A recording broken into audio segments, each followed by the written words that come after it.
Donc nous sommes ici en contre-plongée, en plongée plutôt sur une zone qui s'appelle la zone du Moulin.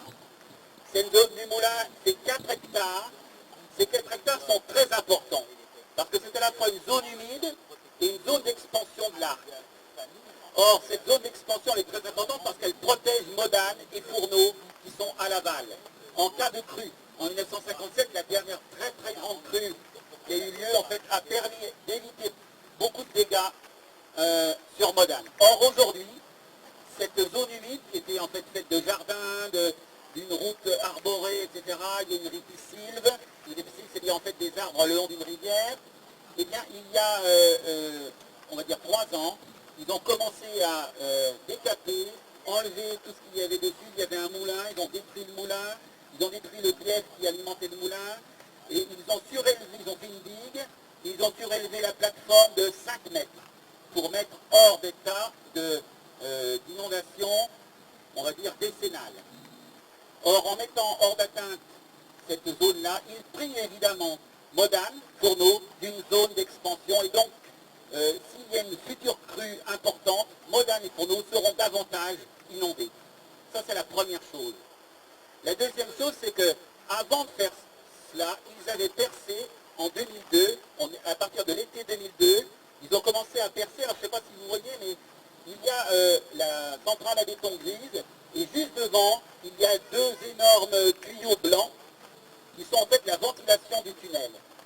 Quand je dis le tunnel, c'est une galerie de reconnaissance. Donc à l'été 2002, ils commencent à percer ce tube de reconnaissance qui fait 4 km de long.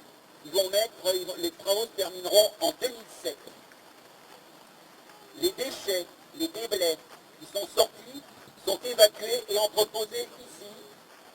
Vous voyez là, vous avez à peu près 400 000 m3 de déblais, de déchets, qui devaient être provisoires. C'est-à-dire qu'ils devaient les mettre ici et après les utiliser ou les expédier ailleurs.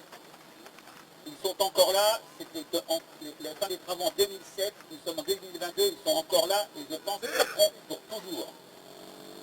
Donc en fait, on ne peut pas leur faire confiance. Ils nous disent, voilà, c'est provisoire. La zone de chantier qui est donc creusée ici est provisoire. Pourquoi? Parce qu'elle fait partie d'un plan de prévention des risques d'inondation, signé par le préfet. Mais c'est ce même préfet qui signe également le fait qu'il rehausse la zone inconstructible. Donc vous voyez, à nouveau, on ne peut pas les croire.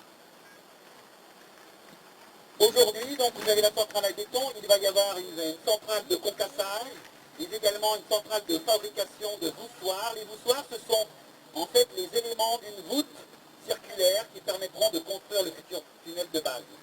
Voilà. Et donc, en fait, toute cette zone-là est perdue. Pourquoi? Parce qu'en fait, c'était une zone agricole extraordinaire. On avait l'idée, quand j'étais maire adjoint, il y avait d'autres élus, il y a d'autres élus ici de Villars-Rodin-Brodé, on avait l'idée d'installer des agriculteurs bio qui voulaient faire du maraîchage. C'est une terre extraordinaire pour le maraîchage, et bien elle est perdue. Voilà. Et donc c'est un petit peu dommage.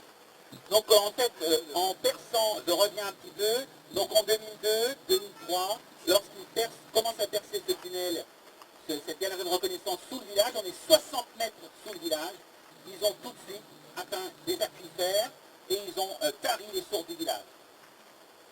Évidemment, c'est comme ça que les habitants de Villars-Rodin-Brodé ont été les premiers véritablement à s'opposer à ce projet. Non seulement il y avait des tirs de mine pendant la nuit, évidemment les maisons tremblaient et se fissuraient, mais en plus on a perdu l'eau.